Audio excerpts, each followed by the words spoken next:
Because I know some of you won't be back for Christmas Eve service tomorrow. And so I think that we're going to touch a little bit on Christmas today, just in speaking of the birth of Jesus, because I know that some of you guys just can't make it back. But tomorrow is Christmas Eve service. It's at 7, and we're going to light some candles and maybe put a couple more holes in these chairs that were done from the church that we got them from previously.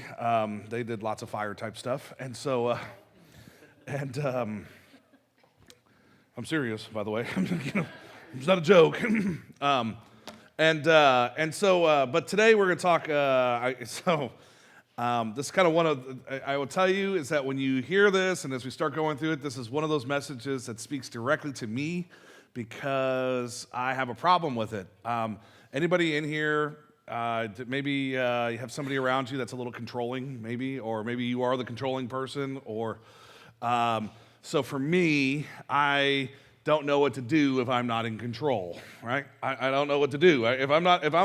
So here's the thing. If I don't drive in a car, I act like there's a gas and brake pedal on the passenger side. I don't care who's driving. I don't care anything. I'm hypersensitive to everything. I'll be driving along, and I'll be like, hey, there's a car in front of us. I'll be like, I know. It's got its brake lights on, dude. Please stop. Mike, there's 40 football fields still. I get it. Stop. There's times where it bothers me. Like, I'm really, really good about hiding that I'm a control freak. I'm really good about it. I'll walk on an airplane, and you got to understand something is that on an airplane, I've never walked up to the pilot and said, hey, dude, you got to go riding back because I'm flying this thing. Because we'd all die, so... But when I get on, I walk to the back, and I just mosey on. I get, cattle herded all the way to the back. I sit down in my seat, and I do anything to take my mind off of it. I read a book. I'll go to sleep. Whatever it takes to go someplace other than being on that flight. I remember one time my oldest daughter just started learning how to drive. She just got her learner's permit, and we're driving in a car together. The one time that I let her drive, me in the car, and we're driving along. We get. We're just coming here. So from the house to here, it's 1.1 miles. And so we're going from there, and I go home. And so we get into the car, we leave, and I'm already super uncomfortable. I'm not happy that this is taking place, but she has to learn how to drive. And so we cross over Air Base Parkway, and I'm terrified. I've never, ever been so scared in my life. And I've been in situations where people are threatening my life. I was more scared at this point. And I'm trying to hide it. I'm trying to do everything. And we pull into the parking lot here, and she gets really close to hitting the building. It could have been 10 feet away. I felt that she was inches away from hitting the building. And I said, I'm done. Get out of the car. I'm never riding with you again, right? And so I walked away, and I probably traumatized from her ever wanting to drive with me in the car. And she's learned that I'll just be passenger. That's my dad's thing. And it is. It's weird for me. It's one of those things that I have to be in control. But I think that's something that all of us have. I think that a lot of us have this thing that we go, I have to be in control. And so letting go of control is part of traveling lightly. Letting go of it is part of letting God be in control of this. And so what we're going to do is we're going to dive in a little bit here. And when you look at this, you'll just see that you can kind of see that Mary starts to let go of control here. And so it says in the 6th month of Elizabeth's pregnancy, God sent an angel, Gabriel, to Nazareth, a village in Galilee, to a virgin named Mary. She was engaged to be married to a man named Joseph, a descendant of King David. Gabriel appeared to her and said, "Greetings, favored woman. The Lord is with you." Now, here's where it gets kind of good. Because the next line, it starts out it's one of these things, because I think all of us would be in this position. And it says, confused and disturbed. That's what this next line starts out, confused and disturbed. Mary tried to think of what the angel could mean. So Gabriel appears and goes, hey, I want you to know that you are God's favored woman. And here's the other thing, the Lord is with you. And so for Mary, she's looking at this, she's just going, wait a minute here. I'm 14 years old. I don't quite understand what you're talking about. Why is this happening? What's going on here? And she tries to think of what the angel could mean. And so she starts to go, what? I wish things were different. You have this thing, and she's trying to figure it out and trying to figure out what's going on here. And here's the thing is that the angels almost always respond all the time. The next line is, don't be afraid. Don't be afraid. The angel told her, for you have found favor with God. You will conceive and give birth to a son, and you will name him Jesus. And he will be very great, and he will be called the Son of the Most High. Mary asked the angel, but how can this happen? I am a virgin. The angel replied, the Holy Spirit will come upon you, and the power of the Most High will overshadow you. So the baby will be born, the baby will be holy, and he will be called the Son of God. And Mary responded, I am the Lord's servant. May everything you have said to me come true. And so when you see this, and so then we jump ahead to 138, and it said, then Mary said, behold, the maidservant of the Lord, let it be to me according to your word. Here's really the statement here. Let it be. Let it be.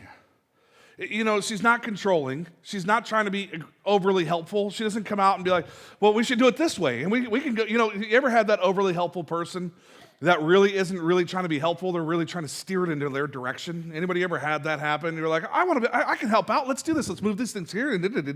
Like they're overly helpful. That's not what Mary does. Mary's not in that position. And she's not, super thoroughly organized here. Anybody have one of those people that they want to be helpful and they're super organized and they come in and they just tear your kitchen all apart? Everybody have anybody of those persons that goes, look, if we did this, and all of a sudden they're controlling your home, or they're controlling the situation? Or you ever have that person that's like super coffee nervous? Like they've had way too much caffeine, and they're just going and going. You can't even talk to them. I mean, they're just in this move, and they're just going. And this is not what's happening here. See, for us, that word "let it be" is very foreign to us. Very, very foreign to us. We want to be in control. We look at it with our kids. If you look at our kids, we want to control what they wear. We want to control their hairstyle. We want to control how they act. What are you going to do here? What are you going to do this? We want to control what their major is in college, who they're going to marry, who they're not going to marry. And we get upset about certain situations. And the same thing is true with our spouse. You talk to our spouses, and our spouses, we go, where are you going? Who are you texting? What's happening here? I can't stand how you drive. Or they try and control how you drive. I get in the car, my wife gets so upset when I drive her vehicle. So as soon as I get in the car, she goes, we pull out of the driveway of our house, and I'll take off a little more, maybe a little more aggressively than what's necessary. And she'll go, do you think my car is a race car? And I go,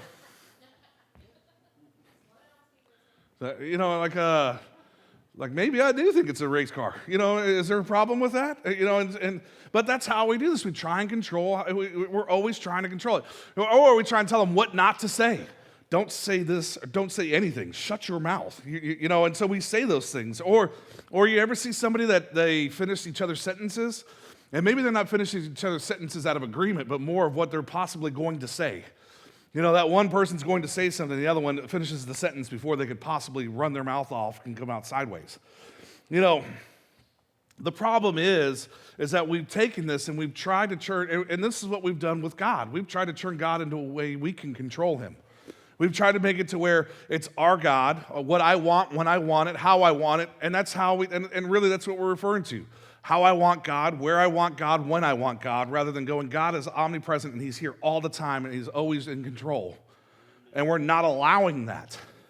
We're trying to think, see, here's the problem is that we think that our ways are higher and greater than God's. That's what we tend to do. We go, our ways are greater, our ways are better. And it's like, we've gotten to this mindset that the sun revolves around us, or the earth revolves around us, rather than the sun, and then God is always in control. And we've gotten to this point where we go, nope, I'm the main character. I'm the one that all of this is about. And we're not.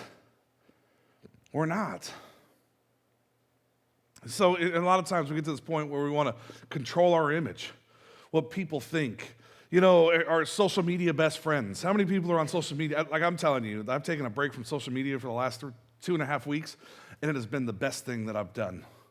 And if you're still doing social media, like the method that I was doing it in the past, which is almost all day, and there's a lot of people that are still doing it, you are wasting so much time in social media, and you've lost exactly what the purpose of that is. It's to connect with friends, to actually connect with them, not to have fake Facebook friends. Not to have people on there that you're like, hi, I like your status, I like your photo, and then never actually communicate with that person. There should be something that goes, hey, did you see what I posted on Facebook? And you actually have a conversation about it. And we don't do that. We don't actually have relationships through it. What we've done is we've created this little false sense of security of friendships there, but when you call for help, nobody actually responds. It's very, very sad that we've gotten to this point. And I'll tell you is that when you look at this and you look at your social media account, how many of those people actually, if you call them, they will show up to your house? And you may go, oh, I got so many of them. I probably doubt it. If you haven't tried to actively work on those relationships, if you haven't actively tried to love on those people, they're not going to respond and they're not going to come when you call. And see, the thing is that we showed them the life that we want them to see rather than the life we really have. We've showed everybody my life is perfect, and so we could never have anything wrong, and we could never post that out there. And then our lives are so filtered on there. My wife and I, we went to some place recently. Maybe it was at our Christmas party, and she goes, take a photo with me. And if you know me, you know that I hate pictures. I hate them. I just did it because here's the thing. We did this, right? We took a little selfie, and she goes, that's not going to work. What's not going to work about it? That's me. You didn't smile. I don't smile. I haven't even figured this out. I walk around here looking like Grumpy Bear all day long. Why would I smile in this picture? And she goes, well, that's who you're smiling because you're with me. Do you not understand that you want this fakeness? Because that's what it is. And so take another picture. And so I take one and I smile and I look like the Keebler elf and I don't understand it. It's like, what are we doing here? And it's like, I see, those are the things that it's not fake. It's fake. It's not authentic. It's not who we really are. And that's what we've done, and that's what we show to people. Look at, he's the Keebler elf with his wife, and they're so happy together. No, this is who I am. I'm like, I really don't want to be in this picture. And let's take that one. And so, and then we fight and we get angry over the photo. Because she's like sitting there stewing right now, by the way. If you don't know that, she's like sitting there. She's like, why are you still talking about this? Why are you still talking about this photo?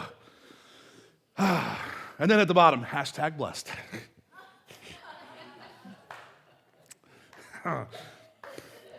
More of the way we try to control. The more we try to control, the more we're afraid of losing control.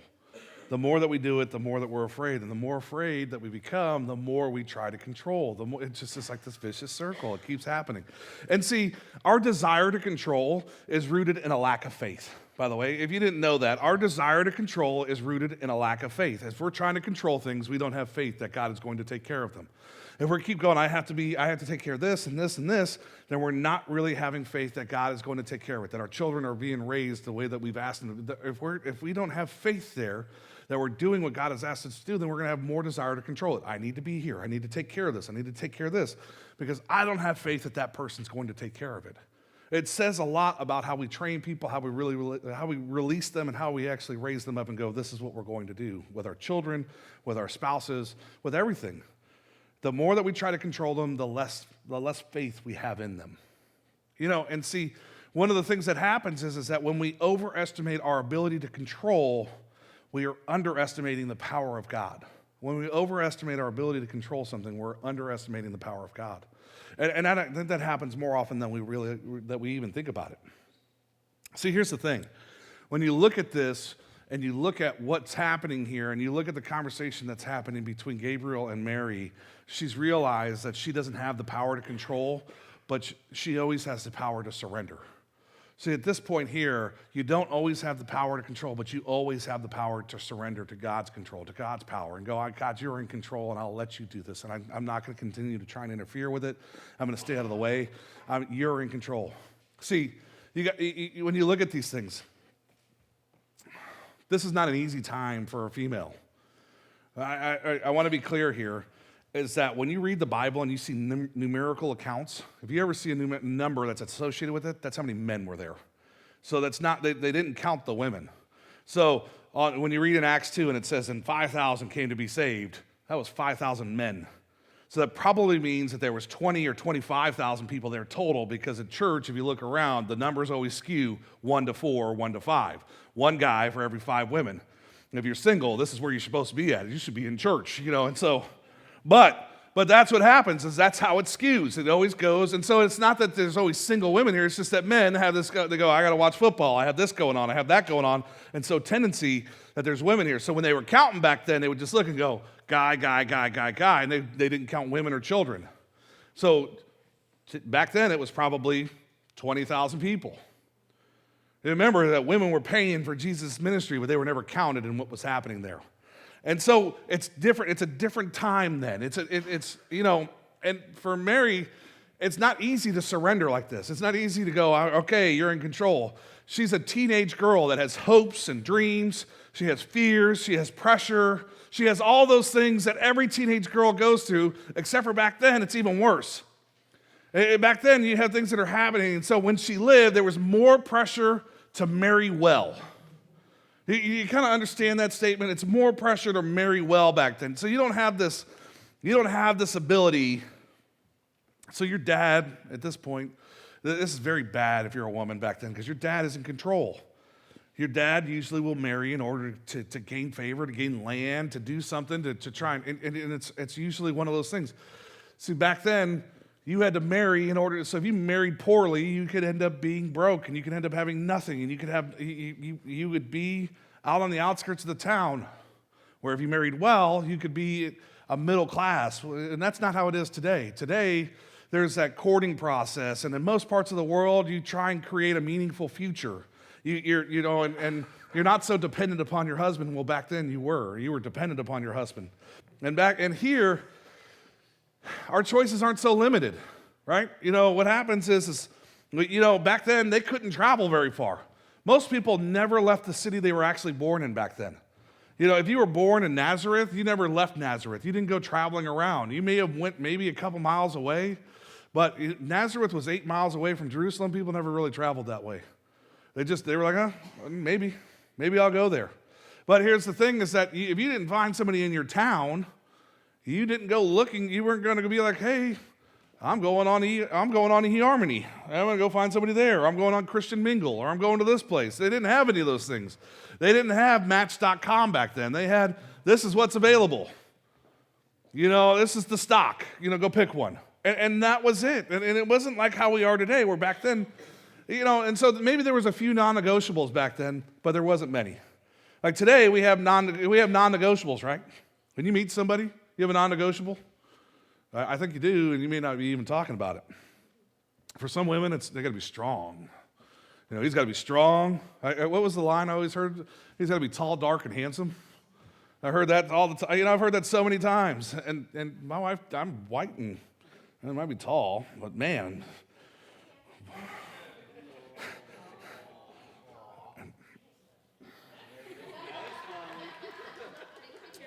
But what we have strong, and we have handsome, we have charming. They have to have a nice car, or at least a car. They have to have something, They have to have a good job. Maybe they have a future. It could be, hopefully it's a bright future, but how about just a future? We want them to have strong hands and a soft heart, and we want them to be close to mom, but not a mama's boy. You can't be a mama's boy and be close to mom as well. There has to be a combination, or maybe we want them bold, but humble. We want them decisive, but yet flexible. We want to be able to change them a little bit. We want them to be fit, but not so obsessed with medium shirts that they try and squeeze into them all the time. We want them to be well-groomed, but not come across as being metro. We want them to have big, ambitious goals, but maybe not, but also yet still be easygoing. We want them to, hey, we want you to have goals, but you're still relatable and not be so job-driven that you don't have a family life. Or you want to feel safe. We want somebody who makes us feel safe, but man, they can take the car up to 80 miles an hour and we still feel safe, right? A little dangerous, but not too scary. Kind of accurate, right? Isn't that what's happening? So I want you to understand something. Mary had those same desires, by the way. She had those desires. It doesn't talk, and so here she is. She's got Joseph. And by the way, if you didn't know, Joseph is a carpenter. And so a carpenter, he's making furniture. And so when you hear carpenter today, we refer to, we see somebody who's building a house. Now, houses back then weren't made out of wood. So they wouldn't be carpenters for that. They would be building tables, and they would be building chairs and dressers, and they would take every other thing that was wooden and they would make that. And so back then, you would see all that type of stuff. So he was skilled. And so all of this is in jeopardy now. By the way, all of it's in jeopardy. Because you have somebody who came along, and you had this angel, Gabriel comes and goes, hey, by the way, about to make some changes here. Your plans are gone.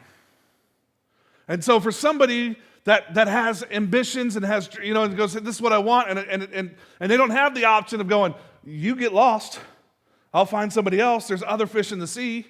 That's not an option back then. The option is that you get stuck with who Dad approves. And so Dad has already approved Joseph. Can you imagine what's going to happen when you tell him, hey, I'm pregnant? Hey, and it's not yours.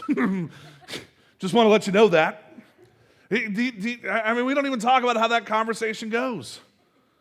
How does that conversation go? How do you have that, because I'll tell you what, if Melissa came to me, even today, if she came to me, she said, hey, I'm pregnant, and it's not yours, well, there's going to be some serious, serious consequences here.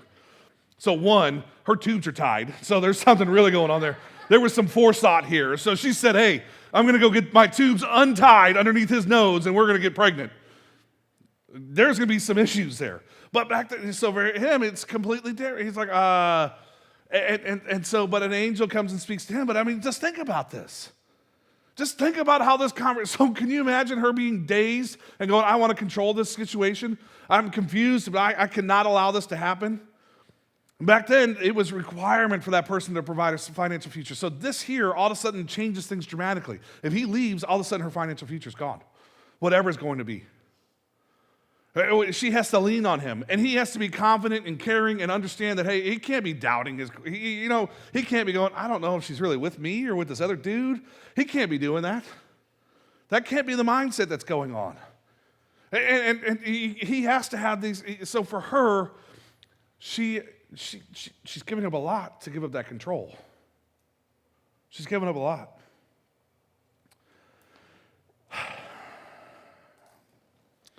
She met Mr. Right. They locked a little lock on the Bethlehem Bridge, and he proposed there, and everything was perfect. The photographer captures the perfect shot. They posted on Instagram. Of course, that didn't happen. Sounds good. They want to get married in the Jerusalem garden. That's what made all these plans.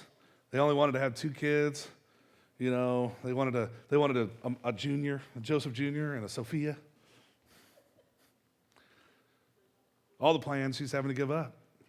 She wants to have a dog named Olivia and a cat named Oliver. These are all the things that she wants. And yet she has to give all of this up to allow God to come in and take control. And an angel appears and goes, you're going to be with child. All of it is gone. And then lightly it says disturbed and confused. For me, I look at this word and I go, what do you think disturbed means here? Because disturbed to me, I think that it's translated lightly here, but I think it can be translated as pissed. I think it could. I'm going to have to go back and do some research here, but I think and if it was Mike's version, not the NIV, if it was the MV, the Mike's version, it would be pissed. Pissed and confused. Because all of my plans are just shot. Everything's gone. Everything's horrible. What am I going to do here? What's going to happen? This is not what I expected, nor is this what I deserve. I've worked hard. I've done what you've asked me to do. I've been faithful. I've gone to church every week. I've served. I've been for the help. I help with the hopeless. I do all of these things. I would be livid. It might be actually a better word for that one. I wouldn't be just kind of a little disturbed here. I'm going to have to go think about this. I'm going to be pissed. And yet she goes, no, you're in control. You're and I think sometimes we fail to see how God is trying to move through this, and how God is trying to do something, something amazing. A couple years ago, we had somebody show up here, and great friends of ours that came in here, and they had been trying for years and years and years to conceive. They just wanted to have a child. And we prayed with them, and we prayed with them, and we prayed with them, and all of a sudden, we got a phone call, and it says, we're pregnant. And then a couple weeks later, we were like, hey, that's amazing. And so we and they started planning out one name, and everything was in that direction. And all of a sudden, a couple weeks later, we get another phone call, and it says, and it's twins. And so here's the thing, is that they had been praying and hoping for one and got two. And so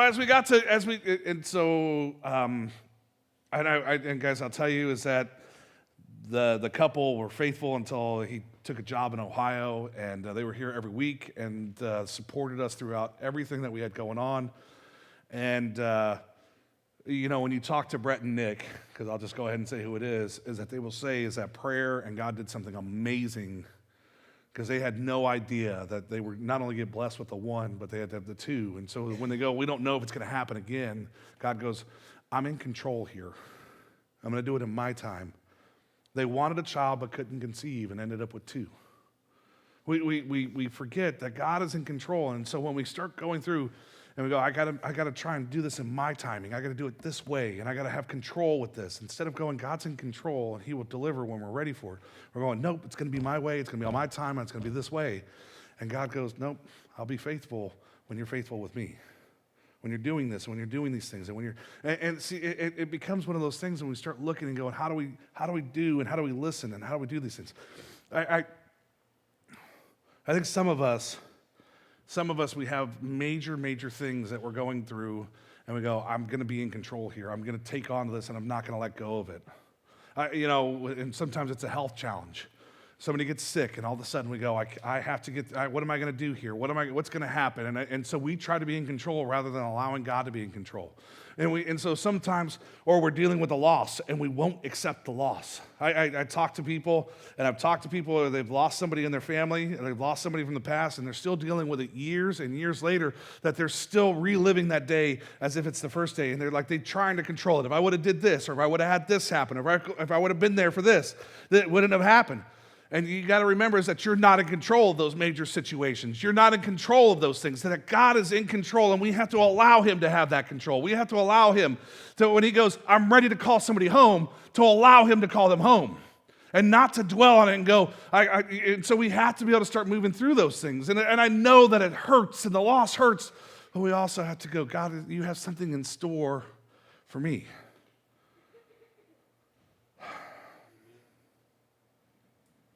And then we have the daily things. We want to control our kids fighting, right? They start fighting, what do? Or we get so over controlled that we burn dinner. I did it last week, twice. Or we have those crazy family counseling sessions. Anybody ever have those? Where you're like going, oh my gosh, we have to fix this. And then it actually ends up becoming worse when you try to fix it. It's like, or how many of you guys are getting ready to have that drunk uncle embarrass you at Christmas time? Maybe you don't even have a drunk uncle. Maybe you're that drunk uncle that's going to be the embarrassment. Man, maybe you're the drunk aunt. I don't know. I mean, it's just, but you show up and all of a sudden it's one of these things, or maybe it's like, or maybe you have that control issue where you're late to church all the time. You're like, I'm so trying to be in control. I'm still trying to manage my schedule so much, but I'm late. Or somebody in your family cancels. Anybody have that happen that comes right up around Christmas time and all of a sudden your family cancels and goes, oh, you know what, we made other plans. And while it doesn't happen often, but sometimes it does, and we try to control it. We go, I've got all these things planned out. I've got all this stuff. See, for us, we don't know the end of the story. We don't know the end of our story. We don't know what God is going to deliver to us and how He's going to use us. And this is exactly how we're like Mary in the same situation. She didn't know the end of the story at this point. She didn't know that she was going to conceive a child, and while she knew she was going to name him Jesus, she didn't know that He was the Savior of the world and that He was going to be crucified, and that she was going to be there to watch that, by the way. She didn't know that. She didn't know what the end game was here, and she didn't know that she was going to have faith after He left in order to continue to stand there by the disciples' side and go, He's coming. She didn't know that those would. So when we look at this, Can you imagine how Joseph is going? Joseph's canceling the photographer. He's canceled all the things. He's trying to get his money back on the honeymoon. He's trying to go all in this direction. And he's thinking about dumping her, and yet an angel appears to him. Mary has to make a choice, though. Her plans or God's purpose? Her dreams or God's destiny? Her desire for control or God's calling? See, here's the thing. This is where I want to talk about is we have this desire for control and we stop listening for God's calling. We stop listening for it. So even though she doesn't understand the plan or even know the plan in its entirety, she trusts that God has a purpose for her. And so when we go back to this and she goes, let it be. Let me be. Is really what it comes down to. She's like, let me be who you want me to be. Let it be done unto me. Let it be. And I think a lot of times we've kind of lost that. We've forgotten it. We forgot that it's his plan, his purpose, our feet doing the work and our hands doing the work. Him calling us. The song that we sung at the beginning of this, and he says, Will comes out and he sings and he goes, I was dead until he called me out of that grave. I was dead until he called me out. Until he called me out. And see, as they're calling, he's called you to do something. He's called you out to come out and do something. What is it that he's called you to do? And I can promise you right now, it's not just sitting in the seats here. I can promise you that God has called you to go do a work. He wants you to be doing something. See, what we've forgotten is that this is I love the analogy that was given at this church a couple years ago. They came in and we had a guest speaker and he came in and he said, this here is the huddle. We use a football term. Every time, if you ever watch a football game, you see a whole bunch of people come together, right behind the ball, they come together and they go, this is what the play is. Now let's go out and run it. And then they go out and run the play and then they come back and guess what they do? They come back to the huddle to get the play again, to go back out and run it again.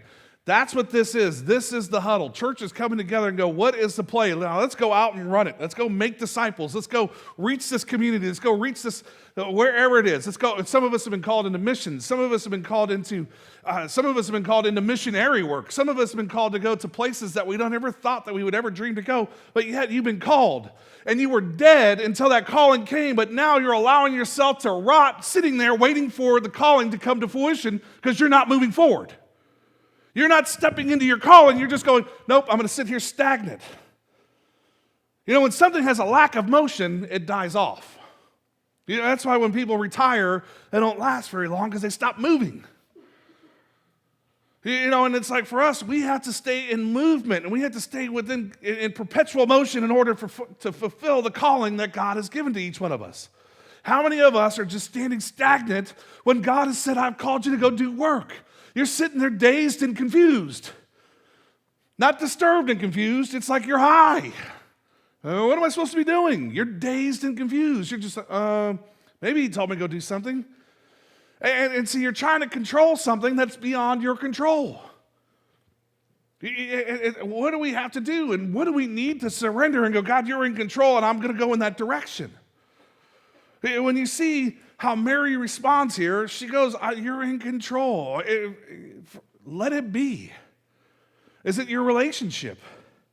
Is it this fear that you're holding on to? Is it an image that you've been carrying? Is this pursuit of perfection? Is it your kid's future? What is it that you're trying to control, that you're holding on to, that really you should be letting go and stepping into what God has called you to do? I was going to play a video here that, in fact, I may still have him play it. If you can go into the sideline over there, on the side on the right, and it's got the list of videos. If you go video and then it says Christmas, can you find the one that says calling? So I'll give you a preview. Is that I talked about it a couple. We played this video maybe a year ago, and Steve goes, "Hey, there's a message there. There's like several messages, and it's a firehouse. And this firehouse." They're getting ready to go do some work, right? They're getting ready to go out, and the alarm's going off, and what is happening? Nobody responds. Nobody does anything. And so for me, I feel like I need I think that we've led right to there, and while it wasn't part of my plan to play that video, I watched it this morning, and I go, this is going to get played sometime this week or sometime this month, and I go, well, I guess I led to that. I would go back there and find it real quick, but do you have it or no? He doesn't have it. I have to go get it. I'll go to get it. I got to do it. Give me 30 seconds. Sorry.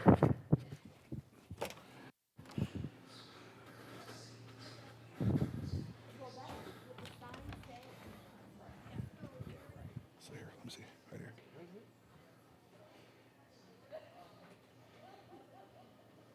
Oh, Christmas, okay.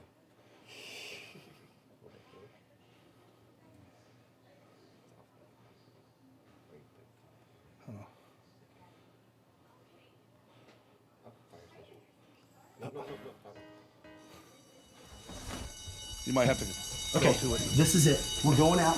First call. Time to be a hero. Brennan, come on. Let's go. Get this. Get this. The heroes. Rook! Yeah. Hold on there, Rook. We're not going out on this one. Why not? We're not ready. Why not? No, we're not. You just go back to bed. I'll let you know. All right? Go on.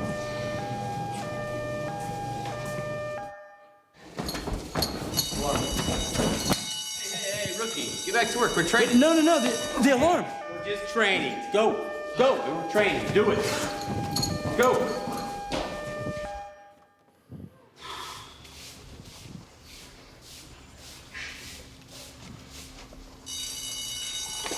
No. Not until this place is spotless. Let's go.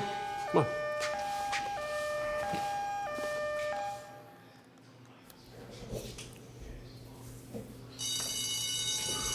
Hey, rookie. No. Keep working out. We're not strong enough yet.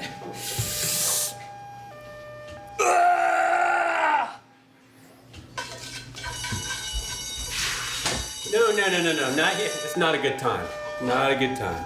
Hey, come on. The fajitas will burn. Calm down. Oh, I just got comfortable. Somebody shut that thing off. It's the best part. Nope. No. Nope. No, it's not safe. I'm not feeling it. Not safe. Seriously? We're firefighters. Slow down there, overachiever. We don't even know if people out there like firefighters. I'm not feeling called. Not feeling it. People are dying out there. People die every day, rookie. Don't you think something's wrong here? I mean, isn't it strange that we're a fire station? We don't even put out fires? Nope.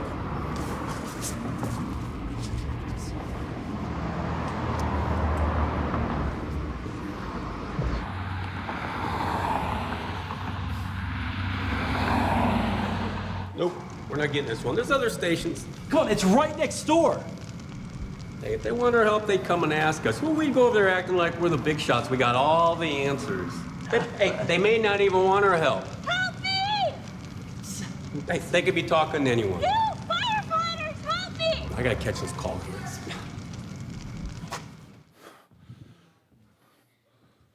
All right, it's kind of an extreme, right? But isn't that what we're doing every day? Isn't that what we're doing? We're not answering the call. Like literally the alarm's going off. The alarm's been going off. And we're standing there. Can you see how this guy is right now? He's confused and disturbed. He's like, what is going on here? What is wrong with you people? But that's exactly where we're at. That's what we're doing. We continue to ignore the call. The alarm's been ringing and ringing and ringing and ringing, and yet we're not stepping into it going, and we won't do it in our neighbors. We won't step out to go reach our community. We won't step out even if it's right next door. We're just not stepping into what he's called us to do. We're just going, I want to be in control. I want to control what I get to do, when I get to do it, with all of it. And see, what we've gotten this idea of partial surrender. And see, partial surrender is, that's given, I'll surrender with some, maybe I'll give you some conditions here. I got some strings attached to this. God, I'll surrender to you as long as you promise never to send me to be a missionary. I'll surrender to you as long as you promise never to make it to where I'm broke. I'll surrender to you as long as you don't ever ask me to forgive somebody who wronged me and who hurt me. I'll surrender to you as long as you don't ask me for money. I'll surrender to you for this, or I'll surrender, and see, we go, nope, I got to be in control in all of these situations. Each and every one, we go, I have to be in control. It is my way. And see, here's the thing is, most of us, we walk around, and maybe you're surrendered 40% to Jesus. Or maybe you're surrendered 60% to Jesus. But the question is, or maybe even you're doing really well, and you're surrendered 87% to Jesus. Are you surrendered 100% to him? Have you said, you're in control? Let it be. What your will is, let it be done to me. Because most of us, we're not there. Most of us, and we're afraid of that. We're afraid of that number, and we're afraid of going, I'm going to give you everything, because we're confused and we're scared, to be honest with you. We don't know what's going to happen, where we're going to end up with, or and we go, God, I trust you with some things, but these other things, I can't trust you with. And where God comes in and goes, I want to bless you, I want to give to you, and I'm not preaching prosperity gospel here. What I'm saying is that the Bible says, I want you to be holy. Be holy as I'm holy. Be committed as I'm committed. Be willing to sacrifice as I have sacrificed. Be willing to give to others as I have given to you. Be willing to forgive as I have forgiven you. And so he gave all without hesitation, without going, I need to hold a little bit back. Mike's just not worth it. Because that's how we act. God, you're just not worth it. You're not worth giving you everything that's control. And I'm not trying to guilt you, and I'm not, and you may walk out of here going, that sucked. And it may suck. And to be honest with you is that when we sit and we hold back and we go, I have to control this, we basically said this is exactly where my faith is. My faith is here rather than him. And we put our faith in these earthly things rather than the eternal things. We're going, it's going to be my way, and it's going to have to have money, and I have to have the nice car, I have to have the nice house, I have to have this. And rather than going, God, you're in control, and I love that I'll do whatever you ask me to do, and if that means it costs me it all, it costs me it all. I know that it's a disturbing statement. I tell people, I'm willing to sacrifice my home. My father-in-law hates that statement from me. He goes, you've worked hard for that, and that's provision for my daughter, and so. But for me, I look and I know it. I hear the argument, but I also look and I go, if God asked me to move and go do that, then I would do it. And I know that that's not what we want to hear, and that's not what we want to do, but God is in control, and I allow him to do that. And I go, here's what's going to be, and here. I'm going to give you 100%. And I may get angry, and I may pull back, and I may end up pulling back and doing something that's stupid, because I do that often. But still, I listen, and I go, I will surrender, and you're in control. And I don't want to carry the baggage. I think that's the problem, is that so many of us are carrying this baggage of control and what are all the things that we have to have. We ask God, save my soul, control my kids, forgive my deeds in the past, direct my future, but I got to control my money. That's how it has to be. And I told you, is that just a couple lines ago, or maybe 15 minutes ago, as I've looked up and I'm out of time, is that when we overestimate our ability to control, we underestimate God's ability and the power of God. So you don't have the power to control, you have the power to surrender to his will. And God, you're in control. You're the one who's going to take care of this. See, everything in this culture, everything that we deal with now, it's always an invite to live opposite of the gospel. That's what it is. Our culture, every day that you're experiencing something, it's always this opportunity to live contrary to what the gospel says. And we always make the choice. We make the choice to go contrary. We go, I got to have this. I got to have the tech. I have to have these things. I have to have this going on. And we take charge rather than going, God, you're in control. God, I'll live outside of this. I'll go in the direction you've asked me to go.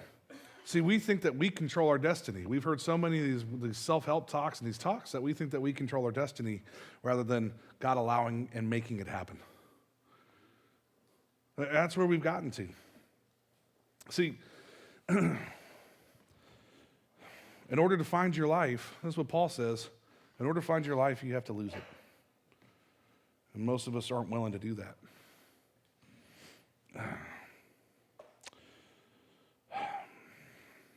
So, I've given you lots of spiritual uplifting, but I have some more bad news here.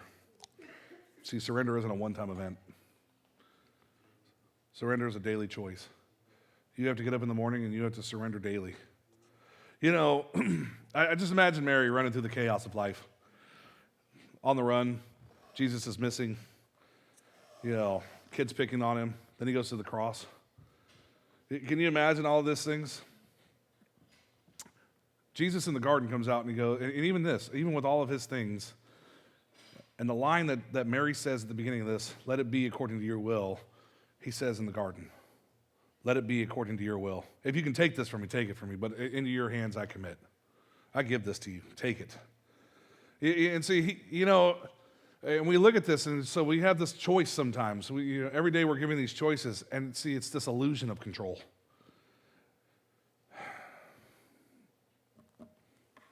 Control is a drug that gives you a false high. And then it gives you a bad hangover, and it hurts you, and then all of those things, and then it hurts those you love, and it just ends up becoming worse and worse and worse. And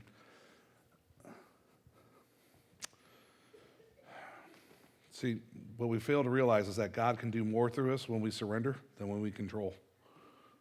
I tell people, when we started the church, and I feel like I've been saying this line again and again lately. Now, when we started, we had all these chairs put out, and we thought we did all the things that we needed to do in order to reach people. And I wanted to be in control, but God knew. God knew that I just wasn't ready yet. He goes, you got some things to work on, Mike. But I wanted to control. I wanted to force it. I was like, I have to do this. I have to do it my way. And I can tell you is that the church probably would have grew a lot faster if I would have surrendered much earlier. The church probably would have exploded in growth because, we had something that was special that was going, and it's still special. But back then it would have exploded faster if I would have surrendered and just listened to the voice of God. Instead of going, I think I know better because I've read this book or I read that book or and this is the direction I'm supposed to be going. And I'll tell you is that I didn't allow him to have control until probably 6 months in. And 6 months in, I had already started building on the wrong foundation. And so it took time for him to rebuild and him to strengthen and him to go, you need to be listening to my voice, where I was going, okay, I'm willing to surrender this control. I'm willing to give up. I'm willing to listen to you. I'm willing to, and really it took me quitting my job because I used to think that I had to work in order to provide for my family and still do ministry. And so I said, I'm going to step back from this. And it took me really living a different lifestyle and being willing to have nothing. I tell people, I'm willing to have nothing. I don't need much. A couple changes of clothes and some food, I'm good to go. I don't need much. I just don't. And, I like nice things, but I think that all of us like nice things. I just don't, just what do I need? What do I need to survive? I love having the toys and you tell Alexa to turn something on or off, and I love having the iPads. I love that, but I will tell you is that I went 2 weeks now without social media, and guess what, guys? The world is still spinning. And I don't have to have it. The first week that I did this, anybody, if you have an iPhone, that tells you how much screen time you have. The first week that I went away from social media, so I deleted Facebook, I deleted Facebook, Instagram. I didn't have Pinterest because I think that that's the Bravo of cell phone apps, so I didn't have that. I got rid of all those other things, and I got rid of like Insta Collage, all those things. I got rid of all of that stuff. I got rid of Facebook Pages, which is the one that if you have a business page, I got rid of all those things. And so the first week that I got the screen time report, it says, you are down by 70%. And I go, 70%? I go, oh my God, what was I doing? How much time was I spending on Facebook? And then I realized I was spending 3 hours a day on social media. And I go, trying to control the image and impression or whatever. And it's, to me, that's scary. And so now, even today, I got the report. It says you're down 17%, and that's from last week. I'm going to get to the point where I can go back to living in the Stone Age with Jimmy, where I don't even have an iPhone anymore. I just got a flip phone, and I think that he upgraded wherever he's at, but or somebody upgraded for him. But I get to go back to that and be okay with it. And so, guys, I'll just tell you is that when you start surrendering, you go, God, you're in control. I'll just do what you ask me to do. You'll find that you do a whole lot more for him. and with he'll do a whole lot more through you. It's pretty amazing. I'll tell you is that next week Steve is going to be preaching next week, and then the week following we're going to start a series called The Real God. But in there, just like we had this video play where we talked about answering the call, and I think that we're going to talk a lot about that after that. One of the things I didn't get to last year, I said I made this commitment, and I said that we were going to do a fast, and we were going to do 21 days of prayer at the beginning of the year. And so since I don't get to preach next week, I'll just go ahead and start pitching a couple of these ideas. One is that for the first 21 days of January, we're going to do, I'm going to spend, I'm going to do this as a time of prayer and reflection. And what I'm going to do is most of that time is that while I'll have meetings and stuff like that, I want to open the church up and I want us to read the Bible in that 21 days. And so we're just going to have a log and we'll just have the church open and having people come in and just read and just go. And I think that we need to recenter ourselves to what Scripture says. I think so often we've gotten pulled away from it and we're being so pulled into culture today that we forget what God has said for us to do and which direction to go. And so I think that one of the things that have just had this whole entirely different focus of going is going, what is God asking us to do? What is he asking us to do personally, and what is he asking us to do as a church? And I think that we need to recenter ourselves to his word and going, this is the direction we need to move forward. And as we're doing that, we'll start the year. So New Year's is on the first, is on Thursday, right? Isn't the first Thursday? Is that what that is? Tuesday is the first? Well, so I'm going to start on the 2nd and fast until Saturday night, and I'd like to do dinner with you guys. And so if you guys are going to make the commitment with me, then I will fast from the 2nd until Saturday. So I think that's 4 days, right? What? So the 5th, yes. So and so I would ask just to realign with what we're talking about here. I'll send out some guidelines for fasting if you want to do it with me. I will tell you is that if you're sick and if you have any sort of thing that you're already taking medication for, or anything, don't fast food. Unless you're fasting, fast food. But fast something else. And so for me, I'm going to. I think that. I think that we need to start the new year off in just a little different mindset. And last year I said we were going to do this and we didn't do it. I just got kind of pushed away with the wash, and this year it's just not going to happen that way. And so I'd ask you to do it with me. Now, if you have kids, don't have your kids fast for 4 days. They will be really, really ornery. But as you're doing this, is that I would ask you that read Scripture, spend time in the Word, and spend time in hearing what God wants you to do and which direction He would ask you to go. Realize where you need to relinquish control. Actually, and I'm going to ask you inside of your bulletin. So as we've gone to this new bulletin, you may see that there's this, we're working on a way to get it to tears off easy. Just go back and forth a couple times. It'll make it to where it rips easy. But we gave you this section here of lines to fill in. And so what I would ask you to do here, what do you need to let go of? What do you need to release control of? What is it that's preventing you from listening and answering God's calling? What is it that's pulled you back? What is it that He's asked you to do? Which direction that He's asked you to go? And what do you need to let go of so that you can do it? I think most of us, it's fear. I need to let go of some of these things or whatever. But I'd like to see a bunch of these. And you don't have to put your name on there or whatever. What I'd like to see is just, I don't need to know who filled it out. I'd like to know for this next year what we should be preaching on. Which direction. I haven't done next year's preaching calendar yet. And so what I'd like to be able to do is I'd like to be able to go. I have people that are struggling in their marriages, trying to control them. I'd like to have people that are struggling in this area or that area, whether it's in finances or whatever. And so I'd like to be able to put together a preaching calendar that's based upon the needs of our church rather than what I think the needs are. And so it gives me a couple weeks to kind of put it together because we know what the first series will be. But But I just ask you to help me with this. Help me, instead of me thinking I know what's best, is that we have a group that we really want to get together and go, this is what the people of this church need, and this is the direction we need to go. The other thing that I want to remind you guys is on Thursdays and Saturdays, we've been hosting a nomadic shelter, and I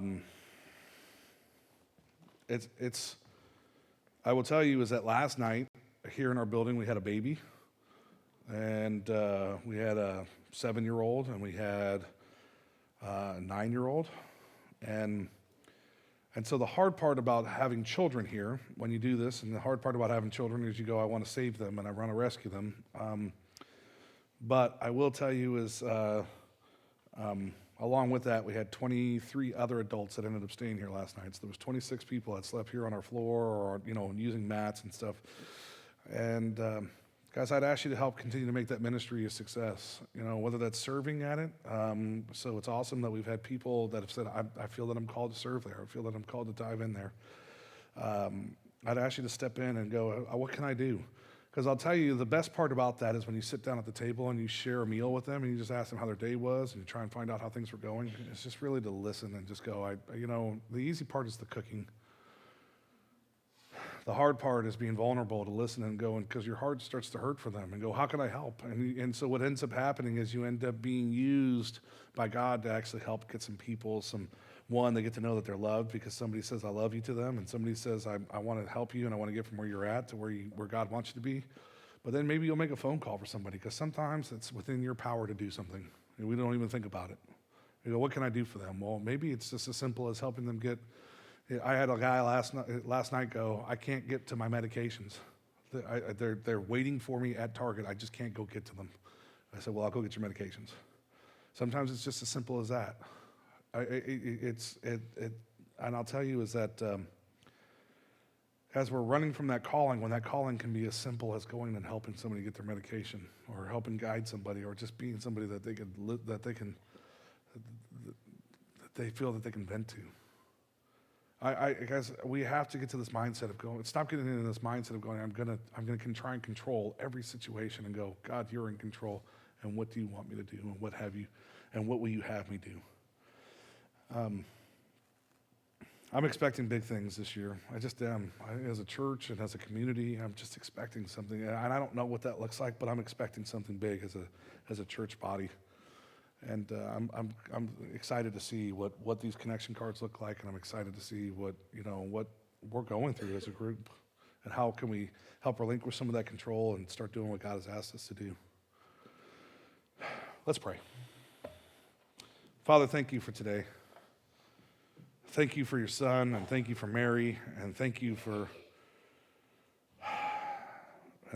forgiveness. I think often we try and take control, and we rely on that forgiveness to be there all the time. And then we go, I'll come back to forgiveness, and I'll be 85% sold out to where most of my life is pretty good. But there's still that 15% that's probably missing that commitment to you. And so, Father, I surrender. I surrender control to you, and I just give it all to you. I just allow you to just use me and just let me be the vessel. I tell you is that, God, I want you to make me the favorite tool that you have in your tool shed. That hammer that each one of us have, or the screwdriver that each one of us would never leave if we were going to go do a job without it in our tool belt. And so, Father, I want to be that, and I want each one of us to be that other tool I want us to walk around like Manny's toolbox, and we're just buddies and laughing and joking, but each one of us has a purpose, and each one of us is being used for that purpose. Father, I ask that you help us become aware of what we're supposed to be doing, and aware of where we're held in this control at. What are we trying to take over from you? What is it that we've taken out of your hands that's making it to where we're not really doing what you've asked us to do? We're just partially committed. We're just partially Jesus followers. We're just lost. And we're half Christian and half of this world, and a lot of times we have this pagan idolatry that we want to have more, and more is what makes us successful. Father, we ask for forgiveness. that you forgive us for those trespasses and those sins that we've committed while not being a follower, while being committed to ourselves, while trying to be in control, while trying to be on the almighty paper chase instead of in pursuit of you. Father, forgive us. You sent your son to be born on a day similar to this